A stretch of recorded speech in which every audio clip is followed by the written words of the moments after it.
All right, good afternoon and welcome to our October 8th, 2020 presentation of Fernbank Rocks in the Field. My name is Scott Harris. I am the staff planetary geologist for Fernbank Science Center and the Jim Jerry Memorial Planetarium in Atlanta, Georgia. And this is our one of our continuing Earth and space science series that we're doing this fall and may continue doing well past the pandemic. And so if you do have any questions for me today, whether you're joining me live or whether you are looking at this in the recorded archive version, please feel free to enter your questions in the comments and chat feature in Facebook Live, or to email me at scott.harris@fernbank.edu. If you are a teacher or student out there using this resource, I would appreciate you letting me know that. And if you are a teacher using it for your classes or for professional development, please do let me know your district, your school, your grade level. It would be very useful to have that information. So today we're going to take actually the second field trip that we've had this fall of Stone Mountain. We're going to visit Stone Mountain and Arabia Mountain here in DeKalb County a few times over the next several months. And each time I want to have a little bit of a different flavor to that. So my goal today is to have a pretty extensive walkthrough of the major geologic features of Stone Mountain.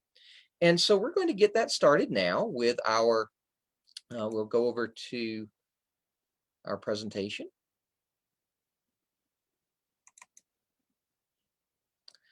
And I will bring up a little laser pointer here that I will occasionally use. And so again, Stone Mountain. There we have a little bit of a Photoshop view where we take a daytime view of the eastern side of the mountain, and we have superimposed that on a dark background. But you might notice right behind the southern edge of the mountain, we see a little bit of the skyline of Atlanta off in the distance. So Stone Mountain sets just to the east of Interstate 285. It's along US Highway 78. And so we're just outside the perimeter of, as we call it, of Atlanta.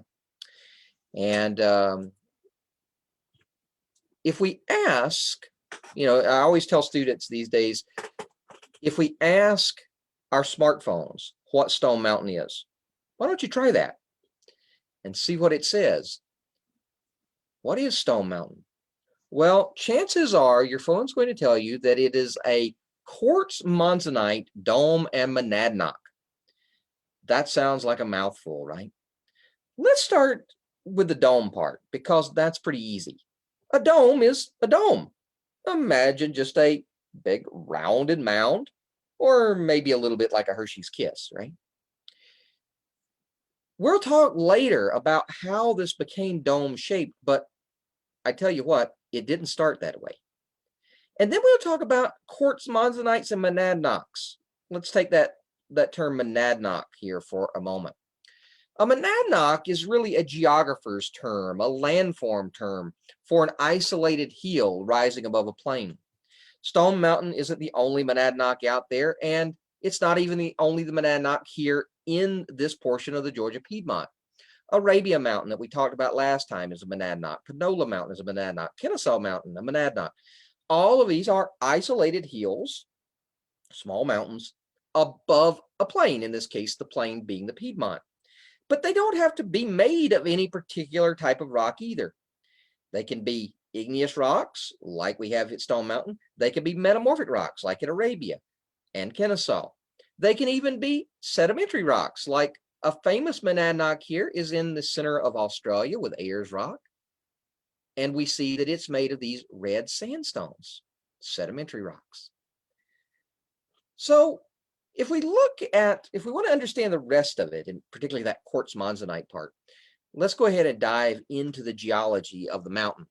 And so we start here with the geologic map of Georgia. It's actually two geologic maps of Georgia. There's in the background the original 1976 geologic map that was produced by the Georgia Geological Survey and under the direction of Sam Pickering, who unfortunately recently passed away.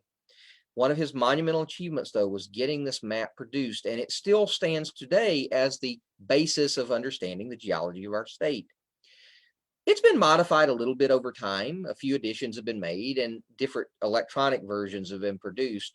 This is one that I produced that updates this a little bit. It's based on a United States Geological Survey update of the 1976 map. And we see the different areas of Georgia, right? We see here in green, we see the valley and ridge. We see the Blue Ridge. We see the Piedmont and the coastal plain, each made of different types of rocks. We have ancient sedimentary rocks, Paleozoic, 300 to 500 million year old ancient sedimentary rocks, limestones and shales and muds here in the Northwest. We have more recent, Cretaceous to recent, from about 80 million years ago up until now, sediments that were deposited in the coastal plain and on the modern seacoast. In between, we have crystalline rocks, as we call them, metamorphic and igneous rocks, largely metamorphic here across the Piedmont Blue Ridge, with a few of the lighter colors here being typically granitic masses, igneous rocks that cooled underground back hundreds of millions of years ago. So if we look at where we are here in the Atlanta area and DeKalb in particular, we find the outline of Stone Mountain here as this pink blob on our map. It crosses the county boundary between DeKalb County and Gwinnett. And we also see that there are a number of pink blobs in here. Right? Well, some of these are, all of them are granitic rocks, as we'll call them. They're all plutonic igneous rocks, meaning they cooled underground. They're not all the same. They're not connected. And one of the things that often you will hear from people who have heard this and really don't know is that the Stone Mountain granite extends for miles and miles and miles and miles all the way to the Carolinas. Well, no. The Stone Mountain granite, as we map it, is exactly what you see here. It involves this area across the county lines there, and also these few little bits of granitic rock there to the south of the mountain. If we come all the way down here to the Rockdale County and Clayton County lines, we find that this granite is different. It's a different age. It's actually a different chemistry, different minerals. This is the Panola granite. And over here we have even another granite on the north of Atlanta there that has been caught up in some of the tectonics you see and why it looks sort of stretched out there along the Brevard fault zone. But Stone Mountain is a relatively small igneous intrusion, or again, what we plutonic igneous rock, and we call it a stock. Stocks are less than 20 square kilometers in their areal extent. If they're bigger than that, we call them batholiths. Maybe you've heard of the Sierra Nevada batholith, or even the Elberton granite is part of a batholith here in Georgia of an older granitic rock than Stone Mountain. We want to think about when this igneous rock was formed. And so what we're really talking about is when that magma, that hot molten rock, cooled to make the rock that Stone Mountain is constructed of today. When did that happen? So we want to look back in geologic time. We see all of Earth's history laid out here, all 4.56 billion years. To find the time where Stone Mountain's magma was cooling to form a rock, we have to come into the latter portions of the Paleozoic era. And we're looking here at about 291 million years ago. These rocks have been dated by radiometric techniques using isotopes of the elements rubidium and strontium. And they were determined by Jim Whitney, an igneous petrologist and volcanologist with the University of Georgia, to be approximately 291 million years old. That puts it just a little bit into the Permian period of the Paleozoic, right here in an age that would be called the Sacmarian. Now, this is the exact timing of this is really important, as I say there, the age of Stone Mountain and why it matters. Because 291 million years ago is a little bit after something that pretty spectacular that happened on our planet. See, right here at the end of the Carboniferous, you see 298, let's call it 299 million years ago. This marks the closure, the complete assembly, if you will, of the supercontinent of Pangaea. And you may have seen maps like this before, where we have all of the Earth's continents all crammed together. One of the interesting things that happens when you have a huge mass like that, kind of riding high up on the outside of a sphere, it wants to rotate like down to the equator. It's like if you put a mass literally on the side of a top and you're spinning the top, that mass will want to migrate down to the midpoint, to the equator of that spinning mass. And so doing that, what's kind of neat about that is that a lot of the seacoast then were very, very tropical. And they had rivers running down to the edges of the continents that had these tropical lush swamps. And in those swamps, we had a lot of wood growing, a lot of trees growing, cypress, and a lot of these fern forests that were growing. Today, I think about cypress forests like we have in the Okefenokee Swamp, forming coal kind of as we watch. These big fern forests that were in these lush swamps around deltas on the edges of Pangaea were places where a lot of our coals come from, that we call, often you hear the term Pennsylvanian coals. That's one of the stages of the, stages of the Carboniferous period of the Paleozoic. So we had, during this time that Pangaea was assembling, a lot of the formation of the environments that produce a lot of coal that we have today. But by 300 million years ago, this process, we believe, had largely completed, creating that supercontinent. Why is that important to the formation of Stone Mountain? Let's look right there. We notice that we're right here almost at the point where all of those continents have come together, right? Imagine how thick the continental crust would be in this area. If you have a lot of continents coming together, building up high mountains, what is that doing to the rocks that are kind of underneath those mountains, right? They're part of a very, very thick blanket of continental crust at that point. And that is part of the secret to why we have Stone Mountain. We're going to come back to that, but we're going to do it as we take a field trip of the eastern side of the mountain. Here again, we're looking at the eastern slope. and around to the south with Atlanta in the background. And we're going to start our exploration at what's called the East Quarry exhibit. Now, Stone Mountain was quarried. That is, it was mined for rock for more than a century. From the late 1840s all the way until just before almost 1980, about 1978 or so, there were active mining operations at different parts of the mountain to cut rocks out of the mountain to make what we call dimension stone. You might remember from our discussion of the Lithonia gneiss at Arabian Mountain, the Lithonia gneiss typically is used as what we call crushed stone or aggregate. It's busted up, crunched down for building materials that are put into concrete. But dimension stone is where you actually cut the rocks out. They have dimension for building or monuments. And so as we enter the quarry exhibit, we find a list of many of the monuments and buildings and landmarks that have been constructed, not just in the United States, but around the world.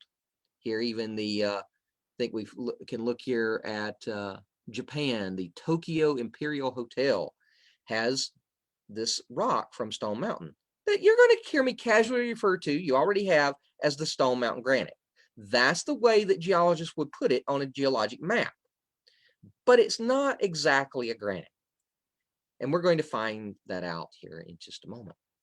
But we're going to take a little bit of a journey here into the East Quarry exhibit. We see a lot of the typical vegetation here of the Piedmont, with a lot of the oaks and hickory. But we're going to be walking out onto an exposed bare granitic outcrop, much like Arabian Mountain last time. And these create microenvironments that are very unique. They're arid. And so don't be surprised as we walk along to find some plants that you would expect to find in deserts. We also find a lot of lichen. You see some of that lichen here along the surface of the rock.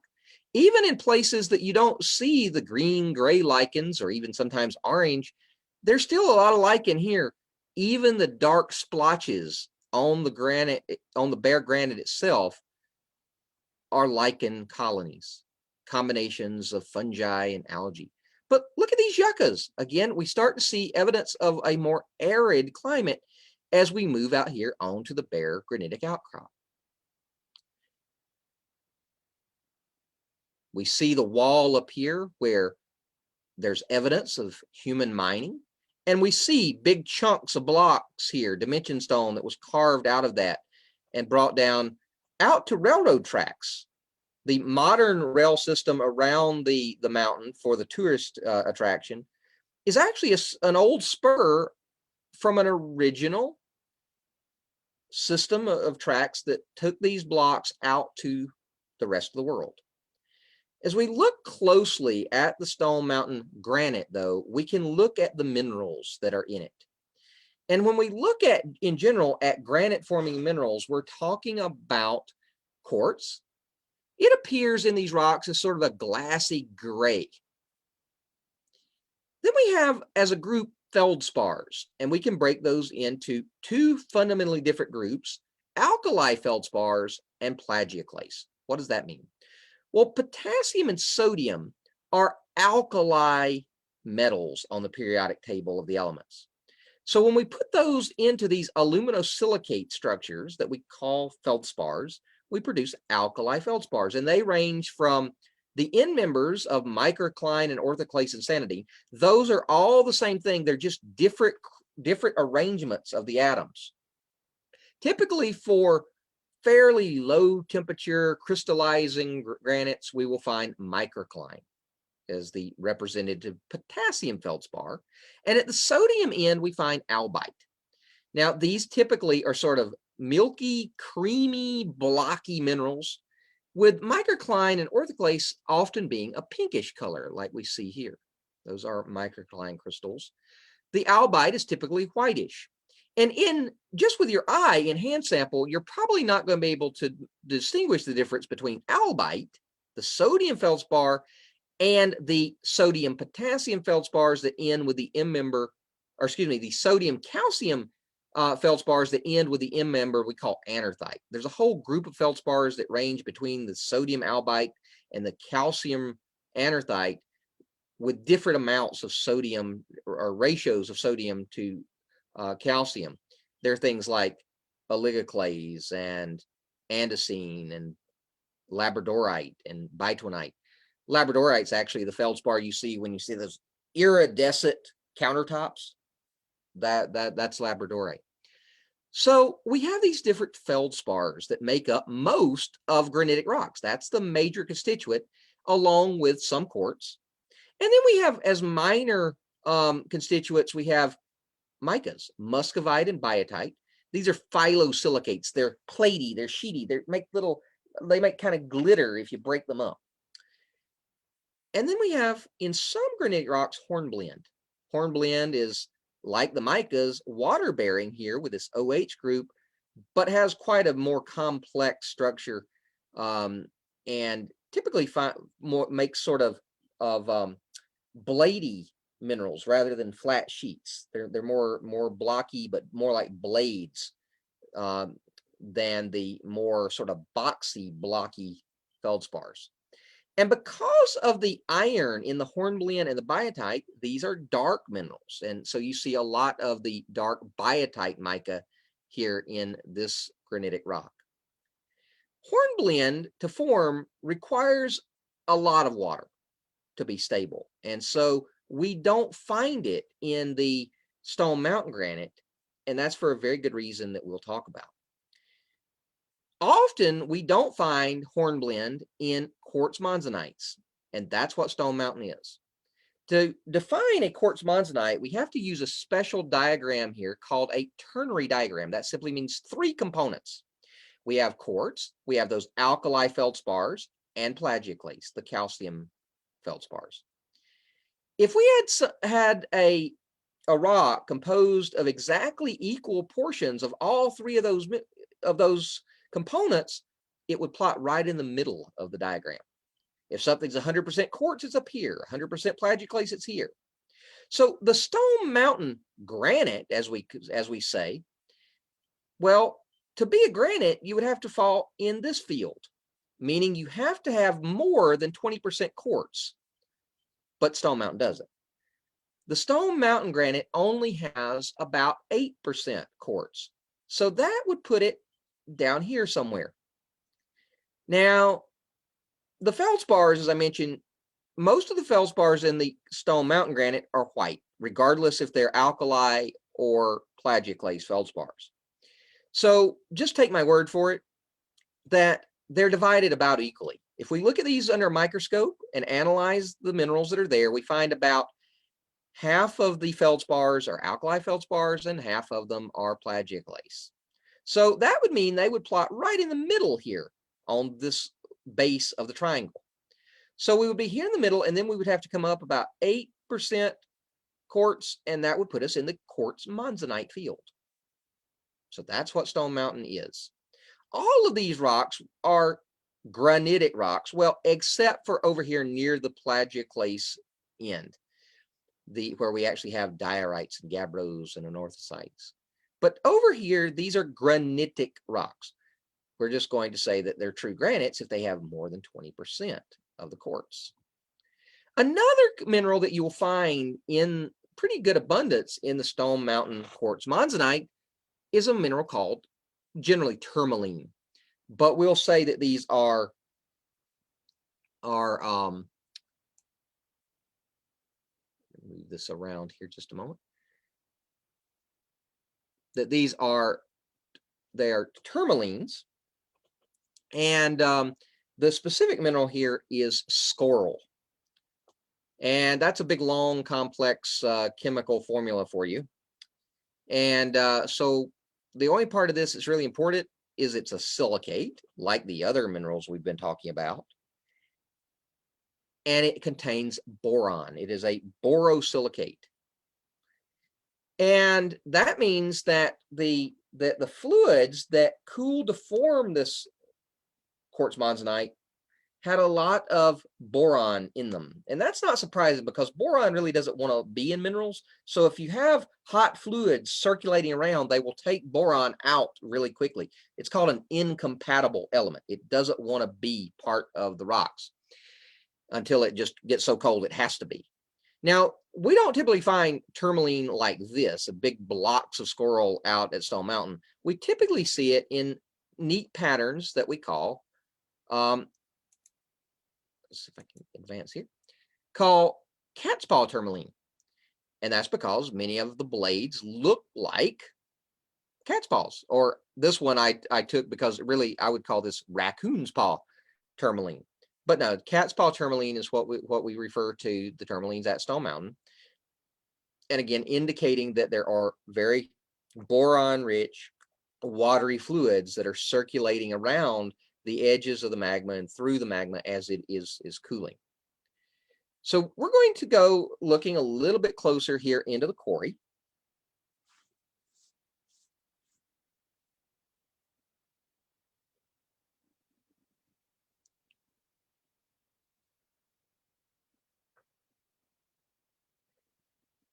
As we turn around the corner here slowly, we're going to see an enormous crystal, and I want you to try to identify it. Remember, I said that milky, white, cream-colored, blocky. Remember what mineral that might be? This is an enormous crystal of albite feldspar. Now, it's probably more than one single crystal, but it might surprise you. There probably are only a few large crystals here together.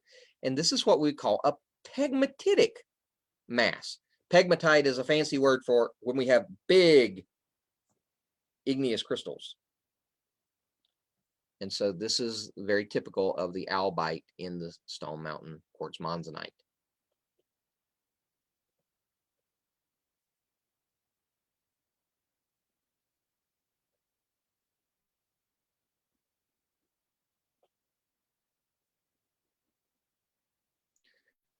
So we're going to continue out into the quarry.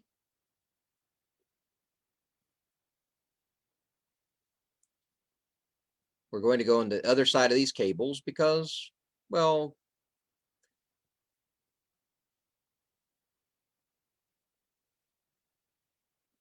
geologists with the with Fernbank Science Center and with the University System of Georgia and with the Stone Mountain Memorial Association, we come out here so that we can lead field trips and show people the rocks. Here we see something quite a bit different than before, right? We see the quartz monzonite, but now we have something crossing that. What exactly is that? That is what we call a dike. A dike is a rock that cuts across another rock. And if we look at this dike in detail, we find that it is not made of quartz monzonite. It is a granitic rock as well, but in order to determine its classification, we can come back to our diagram that we call a QAP diagram, and we're going to look again at the amount of each component. Well, notice this gray glassy quartz. That is much more abundant than we see here in the quartz monzonite. So it's over 20%. So we're up in this part of the diagram. Now, where are we between the alkalite and plagioclase? Notice all the pink feldspars. The pink is a good indication that we're looking at pink microcline. And that means that we have a lot of that compared to the whiter, even the whiter albite and the plagioclase. So if we take the albite together with the microcline, we're going to be way over here. We're probably going to be pretty close to an alkali feldspar granite. Something else that you can point out with this dike is that the order that things happen. We use cross-cutting relationships to tell relative time in geology. So we know that because this dike cuts across the quartz monzonite, it is younger than the quartz monzonite. But what about this little vein here? Do you think it was here and over here, or what happened? It likely was one straight line. So how did it get to be displaced? When we have rocks that are displaced or offset, we could start thinking about what type of geologic features. How about faults? Now, this isn't like a big fault like the San Andreas. This is just a little movement, but it did displace this vein. As it did that, there would be a fracture, right? It's moving along, the motion is along a crack, and that crack is opening up, and that crack is filling with fluid that is going to ultimately cool into this granite. So there's a time history here that we can analyze. Well, why would we have those cracks filling with fluid around the edges of our magma chamber? Well, here's a little diagram to help us out. Here we have the hot magma down underground. Back when Stone Mountain was formed, this would be way underground. We didn't have a volcano here. There was no communication of these materials with the surface at all. We're 5 to 8 miles underground. Around that magma, though, it's hot, right? And so water that is in the surrounding rocks starts moving. It convects. When it gets hot, it starts to rise. When it cools down, it sinks. As it gets closer to the magma again, it heats back up and it rises again, creating convection cells. That water circulates through the surrounding country rock, as we call it, and that hot water takes out some of the chemistry, like that boron, remember? It takes out some of the elements that don't like being in rocks, and it concentrates them into that fluid, and that fluid keeps moving through cracks in the rock. And as hot water moves along, it helps expand cracks, making some of those cracks bigger around the edges of the magma chamber. At the same time, this magma is cooling, right? It cools faster on the outside than the inside. It loses heat to the surrounding rocks, creating kind of a hard shell. That shell is just like I sometimes compare it to a Tootsie Roll Pop, right? You have a hard shell with a soft, gooey center. If I put any stress on that, what's going to happen to the shell? It's going to crack. So we have cracks that open up in the cooling edge of the chamber, and then that water can flow down into those cracks. So we have emplacement of some dikes from above. And we have another way of getting watery fluids in here. As the magma cools, the crystals that form are water poor. Any water that's in the magma at all gets concentrated into the last bit of melt to cool. So they're very, very water-rich fluids that are formed inside the magma chamber. And guess where they end up? In those same cracks, those same fractures in the hard carapace of the magma chamber, and even into some of the cracks right at the boundary into the country rock. This is what we call a hydrothermal system, hot circulating water. We want to look for evidence of those hydrothermal systems as we walk out here into the quarry area. Again, what sort of evidence are we looking for to show us that there were hot, water-rich fluids moving through, filling those cracks? That's right, we're looking for dikes. Everybody raise your hand when you see a dike. You notice that there's also this sort of scaly nature to the mountain, and a lot of these round pits. We're going to talk about those just a little bit later. But do we see a dike?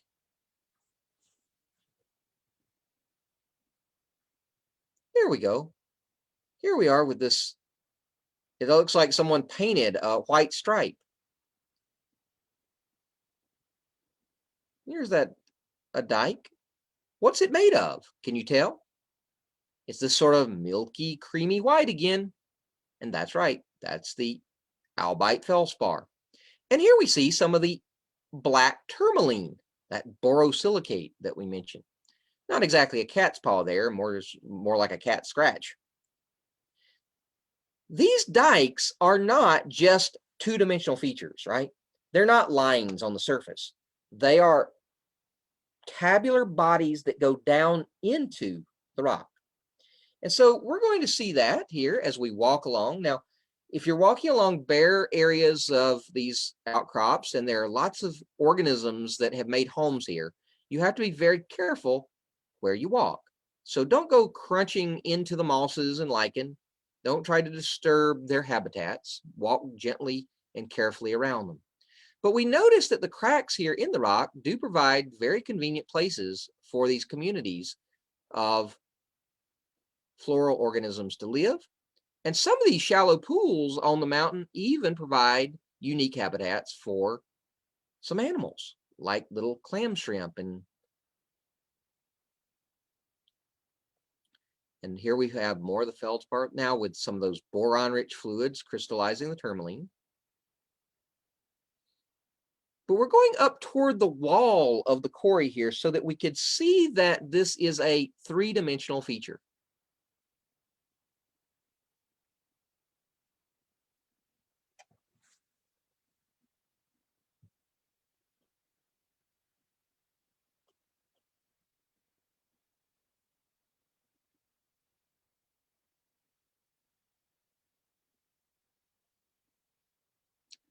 Here's another vein of a very boron-rich fluid stabilizing the tourmaline.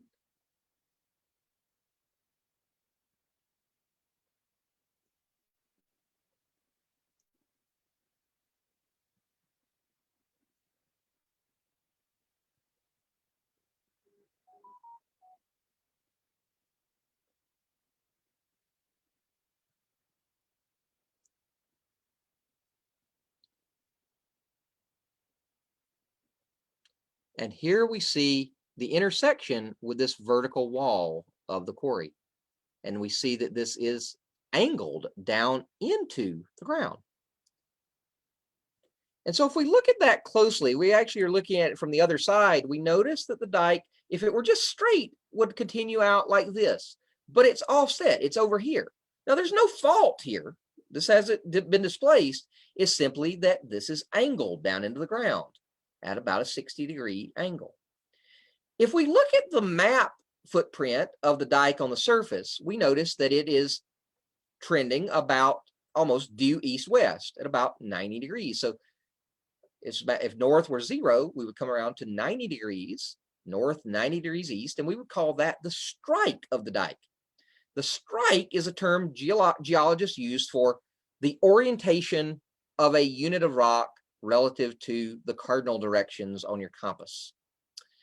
But then we look at the dip, that is, underneath the surface, this is plunging down into the ground. It is dipping about 60 degrees to the south. So we have the strike and the dip. This is a fundamental way that geologists map units of rocks. So now back to that question of how did this magma form? We know when it formed, do you remember? That's right, about 291 million years ago. But did it form underneath a volcano? No. I mean, this is a popular picture. This is from the laser show a few years ago. And here we have the kind of the textbook view of what we have underneath volcanoes. But remember, we're dealing with a little tiny stock here, but not really part of a system like you see here. And this isn't quite right either. This is in the museum at the mountain. It shows that this incredible compression with the forming of Pangaea, raising the Appalachian Mountains up high. And there above my daughter's head, we see these pods of magma. Now, that's right. That's how Stone Mountain was formed in a way, but not by really the compression here. See, compression, pressure, is the enemy of melting rocks. It actually keeps atoms together. So just the compression here doesn't help. And so sometimes people think about maybe, well, as these rocks were shoved together, huge amounts of friction caused the rocks to melt. That doesn't work either. Because if a big earthquake happens very rapidly, we can melt a little bit of rock and leave a pencil-thin layer of melt. That happens. But to form big magma chambers, something else is going on. See, these are, there's a lot of rock here. It is hot down there. But as they move together, they're moving really, really slowly. So we don't really create enough friction to create melts that way. So something else is going on. And we talked about it a little bit earlier. You might remember I said as Pangaea came together, it formed a blanket. We can kind of envision that with these high, thick mountains. Well, what's going to happen to the rocks down deep? Well, the rocks are always trying to get rid of heat from radioactive decay of isotopes in the minerals. It's just like your body heat. You're trying to get rid of heat all the time out from the surface of your skin. The way Earth gets rid of heat is by plate tectonics, magma formation, and volcanism. If we suddenly have a huge, thick blanket of rocks here as continents crash together, at least for that little portion of the Earth, we're kind of turning plate tectonics off. And the magmas may form, but they can't get to the surface to get that heat out. So it's like putting a blanket across this portion of the crust. It heats up, it's insulated. It's just like putting a blanket over you or a coat on, keeping your body heat in, and you start heating up. And it got hot enough to form those melts. Now, where's that happening? Here in the Piedmont, right? The Piedmont is composed mainly of metamorphic rocks, rocks that started off as something else and changed. They started off as sediments typically, or maybe volcanic materials off of North America in chains of volcanic islands, pieces of continental crust, little blocks of it, the material eroding off those continental pieces and filling the ocean basins. And then finally, North Africa, 300 million years ago, running into the side of North America. That material gets crushed and squeezed and heated. And as those mountains are forming, as each phase of the Appalachians happened over hundreds of millions of years, new metamorphic rocks are formed in the cores of those mountains. Well, today, those mountains are gone because they're eroded away. All that material, that clay and sand that's produced by the breaking down and erosion of that material, is what the coastal plain's made of. Here in the Piedmont, we're walking around on the insides of those mountains, the cores of those mountains. And so that's why we have mostly metamorphic rocks here. But occasionally we did have the conditions that were right to form magmas. And that's what we see here with the Siloam granite, the Alberta granite, and even the Stone Mountain granite here. But all these granites are very different from one another. Some of those, like Alberta and Siloam, are what we call calc-alkaline magmas. They're produced where magmas are ascending above a subduction zone at a convergent plate boundary, right? As these slabs of lithosphere go down at subduction zones, they carry with them water. Water, not like liquid, but water that has combined with the minerals in the weathering of the surface of the ocean crust. As that goes down, it heats up, and eventually the water in those minerals gets hot enough to leave. And it migrates into the rocks of the mantle above the slab, changing their melting temperatures. So this is a process called flux melting. As we create those magmas contain a lot of the water that was derived originally from the ocean. So these produce magma systems that typically form granodiorites that are more plagioclase rich than our quartz monzonite and granites. They also stabilize hornblende.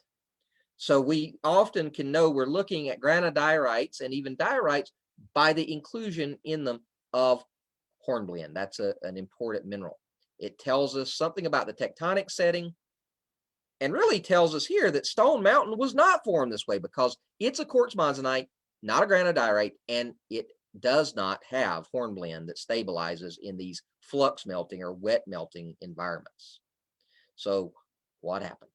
Well, if we look at a place where continents are colliding today, like where India, the subcontinent of India, is crashing into Asia, raising the Himalayas, we find a very, very thick crust.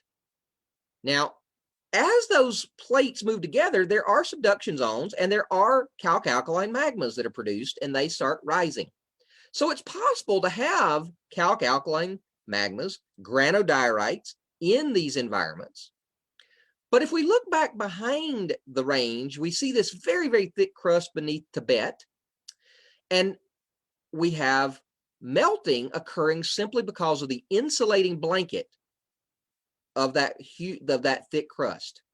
And we have partial melting there of the crust to form these magmas that we would expect to be more like the quartz monzonites of Stone Mountain. Now, in some places in Tibet, we actually have some volcanoes. but there's no indication that we had that here at Stone Mountain. And so the bottom line is that Pangea formed about 300 million years ago, providing this insulating blanket that then about 9 to 10 million years later, at 291 million years, provided and had enough heat trapped to create this, what we call anatexis, melting of those crustal rocks from just the insulative heat. So what melted? What melted here at Stone Mountain? As we go along the edge of the quarry wall, we're going to find some evidence of that, hopefully. And to find what melted, we're looking for, are we looking for granite? Are we looking for quartz monzonite? What are we looking for? We're looking for that country rock, that rock that was there before the magma. Let's see if we find that as we move along.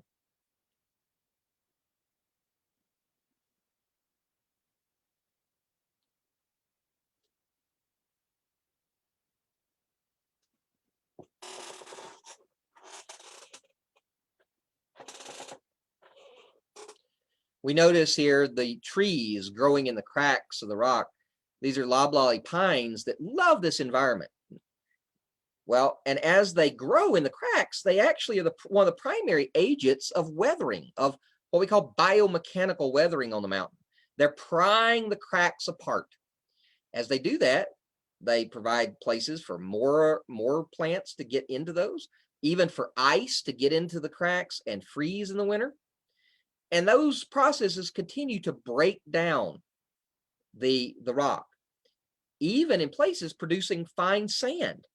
And those pines actually love sand. They also don't need to go deep down in to the ground like the hardwood oaks and elms and hickories do. So that's why they are very happy out here on these very, very bare granitic outcrops. We might notice some of the fracturing there in the quartz monzonite as we go, but we're looking for something that isn't granitic at all. We're looking for a different rock type altogether. Can we see it? What is that? That is what we call a xenolith. That is a foreign rock. It doesn't belong there. It came from somewhere else. Well, it didn't come from far, but this is what melted to make the magma. This xenolith is a piece of Lithonia gneiss, the same gneiss that makes Arabia Mountain. How did it get here? Well, through a process called stoping. So here we see an illustration of that, where we have a magma coming up underneath the rocks of the crust, and the roof becomes unstable, and chunks of the surrounding country rock fall into the magma. Probably not at a time where the magma is still hot enough to melt the material. Otherwise, this would have been melted to make more magma. But instead, at a time when the magma has cooled sufficiently that these are cold clasts that then drop down into the magma and just sort of stick there. There are many of these xenoliths that can be found on the eastern side of Stone Mountain. All of these are pieces of that same Lithonia gneiss. Now, if we look in the area where those are found, it's kind of neat. Under the right sun angle, you see these stripes. Now, these stripes are not the same stripes as we saw here in the gneiss. Remember, in the gneiss, this banding is what we call foliation. It's the separation of the mica-rich minerals from the quartz and feldspar. But here we see a different kind of banding. This is almost like a layering, but we're not dealing with a sedimentary rock, are we? Well, not exactly. But as crystals form inside the magma chamber, you have to remember that these are hot bodies, these are hot liquids, and they have convection. The hotter materials rise, they get cool, and they sink. So we can create density currents inside the magma chamber. As those currents flow, they actually can help align growing minerals. It's much like sediments, it's like having clasts of sediments forming a sedimentary rock being deposited by the water. But what's depositing those crystals here are the density currents created by the convecting magma to create what we call flow banding. So if you see this banding over large sections of the mountain, that's not indicating that's a metamorphic rock. That is from the flow in these density currents that we're convecting. As we look around the surface as well, we find these cracks that are called exfoliation joints. When magma cools, it contracts and it cracks, much like the pattern here in a Rubik's Cube.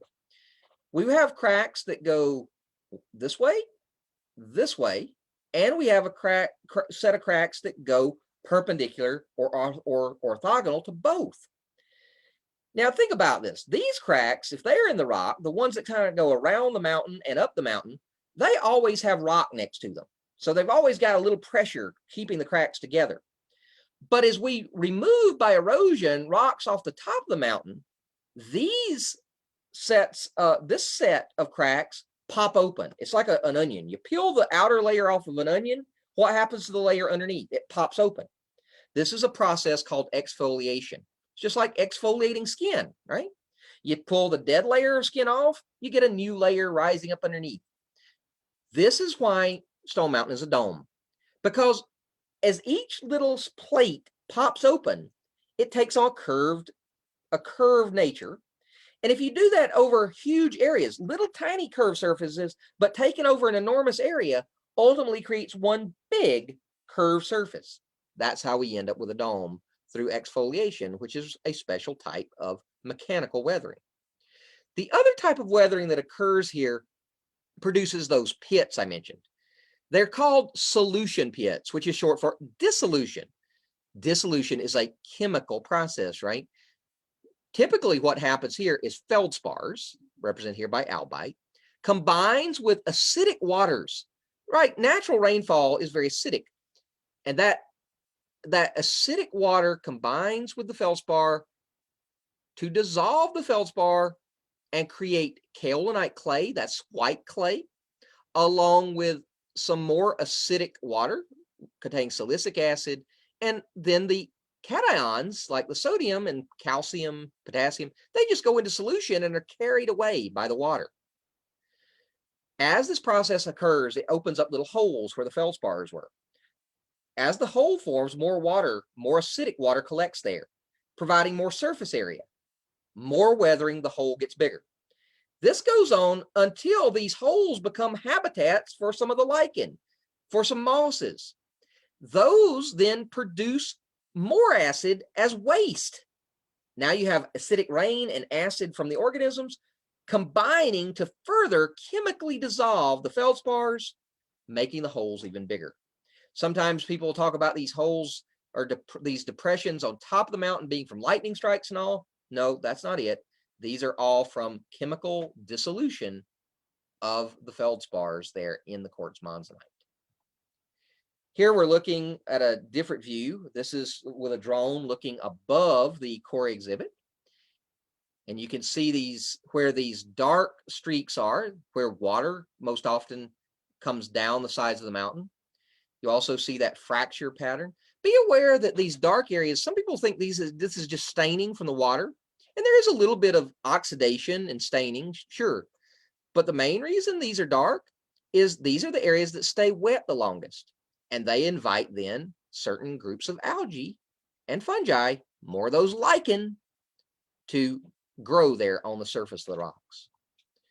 So was there ever a volcano where Stone Mountain is today? Well, the magma that cooled to this quartz monzonite was not part of a volcanic system. There's no evidence of that. But if we ask the question, was there a volcano where the mountain is today? Well, yeah, but more like you're seeing here and much later than the granite or quartz monzonite was formed. As we move down, and we're going to go across the road here for the core exhibit, and we're going to approach the grist mill. We're going to go in searching for evidence of ancient volcanoes that occurred about 100 million years after the Stone Mountain magma was formed and cooled. As we look here along this trail, we'll find a nice little map of the mountain showing us the contouring, the elevation profile of the mountain. Stone Mountain rises about 800 feet off the surrounding plain. So again, we're right over in this area.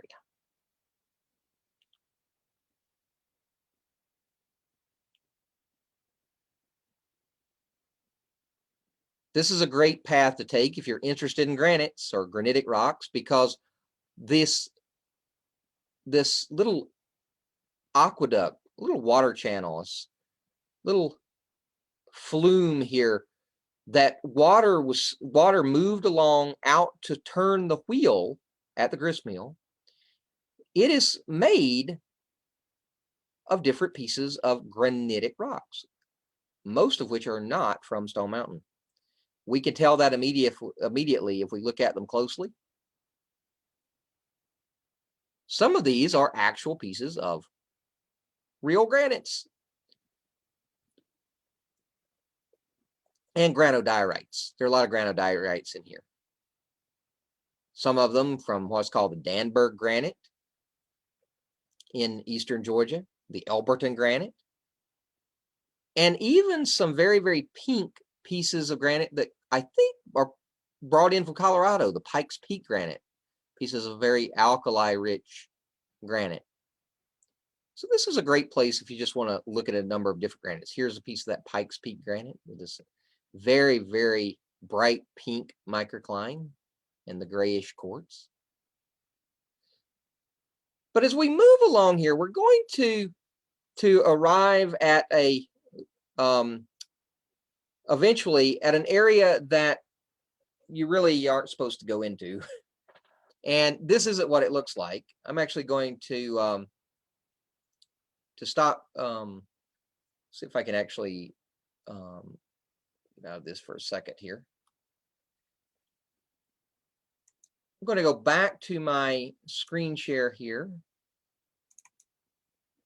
and go to back to our video. I want to advance this a little bit so that we can follow here. This is the old US 78. Now, this is an area that you're not permitted in without permission. So please don't cross the lines that say no pedestrian traffic.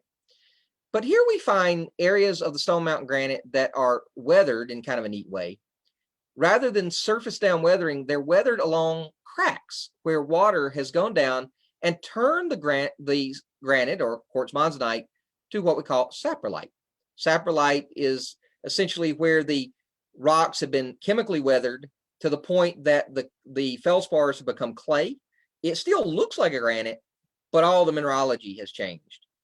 It still has the texture of the granite, but we can crumble it up and bust it apart like I did there with my hands.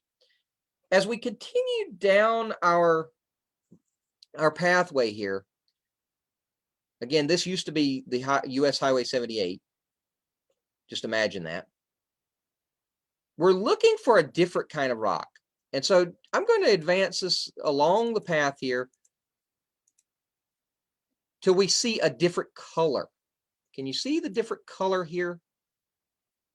This is very, very bright orange. This is white. This is from the kaolinite, the weathering of the feldspars to produce that white clay. Over here, the clays are stained orange. Why would that be? Well, this is a different sort of rock. And if we look closely at it, we find it's a very dark rock, very fine grained. This is basalt, or what we call locally diabase.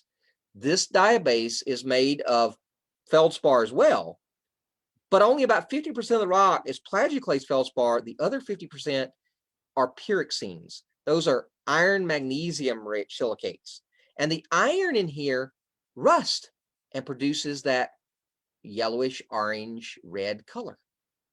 But a fresh piece of the rock is distinctly dark and very fine grain, indicating it cooled fast from the magma. This is indicating that this is a volcanic igneous rock. Now, some of these basalts and diabases, they don't make it all the way out. They are preserved as dikes near the surface. But these dikes fed huge lava flows. And we see them here in the Piedmont often we can find them in rock quarries as nice cross-cutting features across the walls, but often they weather to these boulder fields that occur kind of in straight lines out across the surface. These were formed about 200 million years ago, right at the boundary of the Triassic and Jurassic periods in the Mesozoic. Imagine the first dinosaurs walking around Georgia could have seen eruptions of this basalt onto the surface, creating huge flood basalts. Those flood basalts covered an area where North America, South America, North Africa, even parts of Europe, all were still very close together as Pangaea was just starting to break up. And it's this rising hot mantle starting the rifting apart of Pangaea that is responsible for these flood basalts. See, as that hot mantle rises, it decompresses, allowing some of the mafic mantle to melt to produce basalts. And those basalts were injected through the crust as these diabase dikes and then flowed out to produce these large lava flows. At the same time, here at the Triassic-Jurassic boundary, we have one of the 5 major extinction events of life on our planet during the last 500 million years. Can you think of a way that these lava flows could be related to that? We know that in the end of the Cretaceous, 65 million years ago, a huge asteroid hit, causing major devastation to the ecosystems on our planet. We think that same thing may have happened here in the late Devonian. But the late Ordovician and the Permian-Triassic extinction, we're not quite sure what happened. But the Triassic-Jurassic, we have a pretty good correlation between these lava flows and the extinction. Well, it turns out that these types of basaltic magmas are full of sulfur dioxide gas. As that sulfur dioxide gas comes out in the atmosphere, it combines with water to create sulfuric acid droplets. And sulfur dioxide and sulfuric acid are not greenhouse gases. They're the opposite. They actually blot out the sun. They prevent the warmth from the sun getting to the surface. So it likely got very, very cold. And that likely was very harsh on the organisms that were living. So just to finish today, we come to the other side of the mountain. This will be where we pick up with our next Stone Mountain trip later in the year. And we look at this at what's called Confederate Hall. Inside here is the Geology Museum. And we see that it is made of what kind of rock? Is that the Stone Mountain granite? Nope. This texture is foliated, that gneissic foliation. And in fact, this is the Lithonia gneiss that it was used to construct the building. So with that, thank you very much for being with me today. I hope you learned something about Stone Mountain and the geology of Georgia and igneous rocks. And please join me next time. And next week is our celebration of Earth Science Week. So we're going to be taking a tour. And the theme for Earth Science Week this year is the materials that we use as people here, how we use rocks and minerals for our purposes. And so to do that, our field trip next time is going to look at the kaolin mines of Georgia, down in central Georgia, where that kaolinite clay was deposited in huge thick lenses that we mine today to use for, and we use that kaolinite from everything from paper filler to medicines and ceramics. I bet you didn't know that when you're writing on your notebook paper, you're actually writing on clay. That wood fiber's underneath the clay, but you're actually writing on clay. So we'll look at that next time. Thank you again for being with me. Bye-bye.